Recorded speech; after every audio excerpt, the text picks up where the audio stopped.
Bienvenue à l'émission hebdomadaire L'Interview. Cette semaine, nous allons interviewer un descendant mourant, appelé Kirikou. Bonne émission.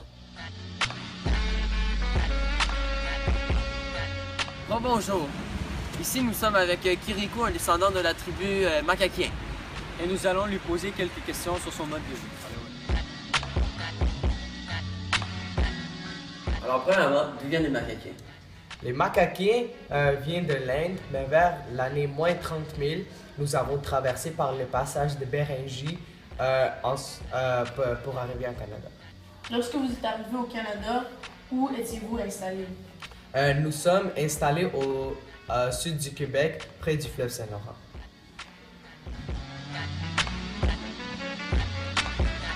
Parlez-nous de la conception du monde selon vous. La conception du monde, selon nous, nous croyons au récit de la Terre-Mère. Quelles sont vos croyances? Nous croyons à l'animisme, ce qui veut dire que nous croyons que tout objet dans la nature possède un âme.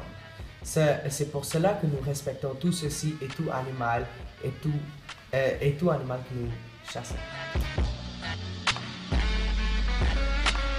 Quelles sont vos traditions? Nos traditions, ça consiste à prier avant de chasser pour espérer pour une bonne chasse. Et ça consiste à tous se ressembler pour fêter. Comme par exemple, le fête d'un chef de tribu pour déguster le meilleur gibier. Celle-ci est la fête la plus importante de tous. Cependant, il y a aussi d'autres fêtes, comme la fête des aînés, où on fait honneur, où ils s'en font honneur pour leur rôle très important dans la structure politique. Très intéressant. Comment est votre structure politique? La structure politique est plutôt simple.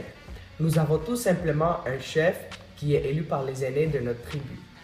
Pour devenir un chef, l'individu doit être celui qui démarque le plus à la chasse et il doit être le meilleur guerrier durant les guerres contre les autres tribus.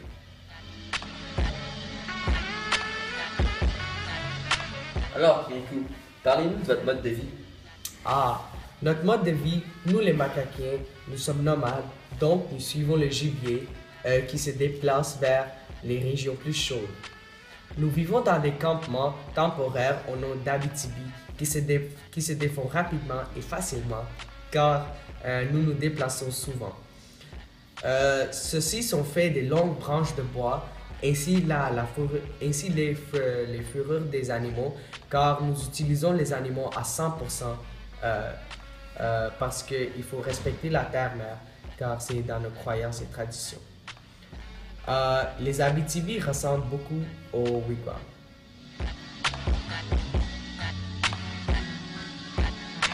Vos activités sociales et économiques? Nos activités économiques sont le troc de fourrure contre les produits agricoles avec d'autres tribus comme les Iroquois qui nous donnent en échange les trois sœurs, le courge, l'haricot et le maïs.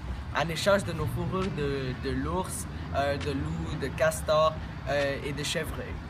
Nous pouvons pas obtenir ces produits d'autres qu'en faisant du troc avec les Iroquois car nous sommes nomades et nous n'avons pas le temps de faire l'agriculture car on se déplace très souvent. Comment est votre environnement? Nous vivons près d'un cours d'eau, le lac Saint-Laurent, qui nous facilite le transport et nous permet de pratiquer la pêche. Le relief près du fleuve Saint-Laurent est composé principalement de plateaux qui nous aident beaucoup durant nos nombreux déplacements vers les régions chaudes.